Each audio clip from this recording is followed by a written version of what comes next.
నటసింహం Balakrishna, mass director Gopichand Malineni కాంబినేషన్‌లో ఒక crazy project సిద్ధమవుతోంది. గతంలో వీరిద్దరి కలయికలో వచ్చిన 'వీరసింహారెడ్డి' సంక్రాంతి విజేతగా నిలిచిన నేపథ్యంలో ఈ కొత్త సినిమాపై భారీ అంచనాలు నెలకొన్నాయి.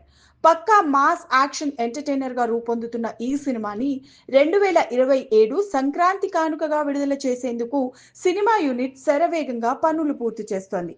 ఇక మరోవైపు సక్సెస్ఫుల్ డైరెక్టర్ అనిల్ రావిపూడి డైరెక్షన్‌లో విక్టరీ వెంకటేష్, నందమూరి కళ్యాణ్ రామ్ కలిసి నటిస్తున్న మల్టీ స్టారర్ సినిమా కూడా అదే సమయానికి సిద్ధమవుతోంది.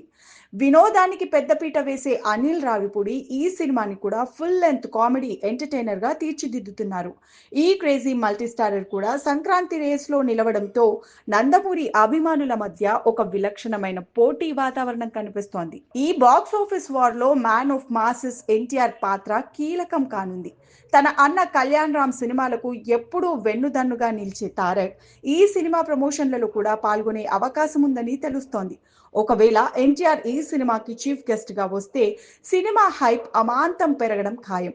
ఒక పక్క బాబాయ్ సినిమా, మరో పక్క అన్నయ్య సినిమా కావడంతో తారక్ ఫ్యాన్స్ మద్దతు ఎటువైపు ఉంటుందని ఇప్పుడు చర్చనీయాంశంగా మారింది. సాధారణంగా పండగ సీజన్లో పెద్ద సినిమాల పోటీ పడడం సహజమే అయినా ఒకే కుటుంబానికి చెందిన ఇద్దరు హీరోలు తలపడటం విశేషం.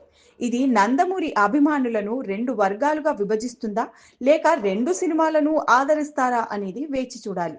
ఏదేమైనా 2027 సంక్రాంతి మాత్రం తెలుగు సినిమా ప్రియులకు ఒక స్పెషల్ బాక్స్ ఆఫీస్ విందును అందించబోతోంది.